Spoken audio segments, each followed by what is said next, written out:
Good morning guys, nandito na naman pala kami sa bukid. Dito kami sa maglama ng punlaan at dito sa bukid maraming source of food. Pag nandito ka sa bukid, meron kang palay, may bigas ka. Pag taniman, meron kang suong at kuhol, may ulam. Ayan, dito kuha kami ng ulam. Kukuha nga pala kami ng kuhol ni Kuya Nyok. Yan, kuha kami ng kuhol. Subukan na namin kumain na naman Yan, ito. o yan. Kasi nakakasira to ng tanim eh. Tanim. Kumakain ng mga palay, mga punla. Sayang yung binhi. Yan yung, ayun na pala yung mga kuhol na nakuha na namin. Yan, si Kuya Nyok, masipag nakasama namin dito eh. Ito na pala guys ang aming kuhol, tinatanggal na sa shell.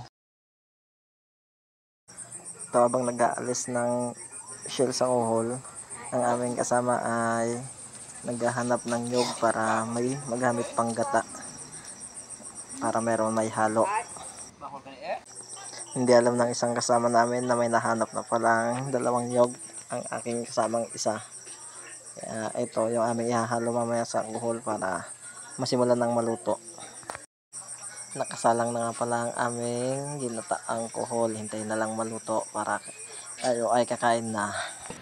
Ito nga pala yung kuhol na kinuha namin. Tikman natin. So, kaya nga pala itsura niyan.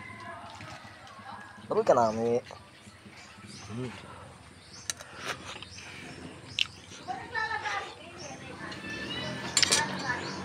Sarap.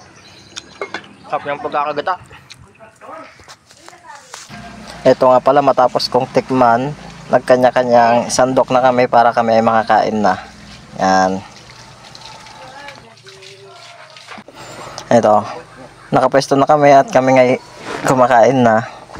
Ang aming nga palang ulam dyan ay ang kuhol na aming kinuha dyan sa bukid. At pinaluto namin ng gata para makakain bago kami umuwi. Yan, mga ganadong kumain yan dahil medyo pagod yan sa paghihin traktor. Ganito nga pala ang buhay sa bukid. Hanggang dito na lang. Maraming salamat.